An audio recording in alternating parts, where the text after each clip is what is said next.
Hello, Year 4. This is our second lesson this week on dragon poetry. It's going to be quite a short one today with a wonderful poem. And considering it is Children's Mental Health Week, a little task for you to do after this lesson is to see if you can find any poetry in your home at all in a book and sit and read it. Read it to yourself, read it to a brother, a sister, a mum, a dad, a dog, a cat, a mirror, the air, anything you like. Give you a break from screen time and to get that nice pleasant enjoyment from some really great poetry. And if you haven't got any, have a little Google, try and find a really nice poem, maybe by someone like Roald Dahl or Spike Milligan, and see if you can practice it away from the screen and learn it. That's just a little extra challenge. Okay, on with the lesson. So here is our second lesson this week. It's the 2nd of February 2021, and today's Vipers lesson we're focusing on the R, which of course means retrieval. So please pause the video, unpause it when you're done.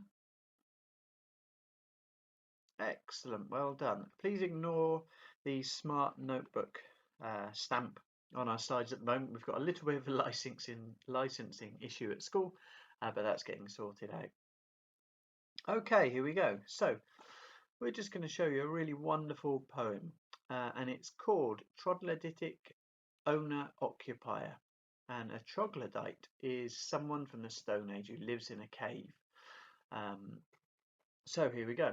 Old flyer with a belly full of fire, that's hotter than a deep fat fryer. Your tongue is tougher than a tire, thicker and harder and drier. You've the appetite of a vampire. Old flyer with a belly full of fire, you're driven by desire to acquire. You trickster, rogue and liar. You've eyes like snakes but slyer, they're sharp as thorns on briar. Old flyer with a belly full of fire, Mr. Mayhem multiplier. Your cries a terror fire, the sound of a suffering choir, entangled in barbed wire. Old flyer with a belly full of fire, soaring higher than church and spire, your lord and magnifier, his dragon ship, Esquire, arrogant for all to admire. And that wonderful poem was written by Nick Toczek, and it's really great, quite an unusual poem.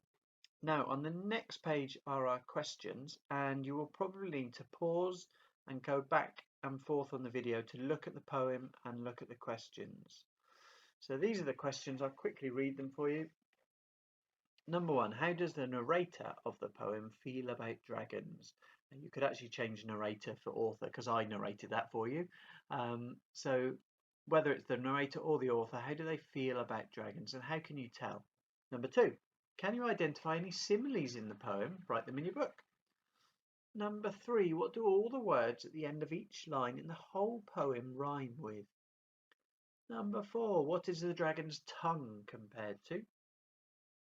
Number 5, can you write down 3 examples of alliteration in the poem? And remember, alliteration is where 2 or more words start with the same sound or letter. Number 6, what do you think Mr. Mayhem multiplier means? Okay, so they're the questions. I'd like you to freeze the video, go back, look at the poem for your answers, then come back to this page for the next question. Write them neatly in your book before we move on to the answers, please. Okie dokie, well done. Here are your answers. You can mark them off, of course, with a reading comprehension lesson. It's not like maths where there's an exact answer, but as long as your answers are very similar to these, you've got it correct. And if you manage to spot any other similes or alliteration, well done. Okay, that's the end of the lesson. I told you it was a short one today, but a wonderful poem. Don't forget that extra challenge of trying to find some poetry and practicing it and reading it away from the screen, maybe even outdoors or curled up in a comfy corner or sharing it with someone else in your home. Hope you enjoyed the lesson. See you tomorrow for the next reading skills one. Take care. Bye.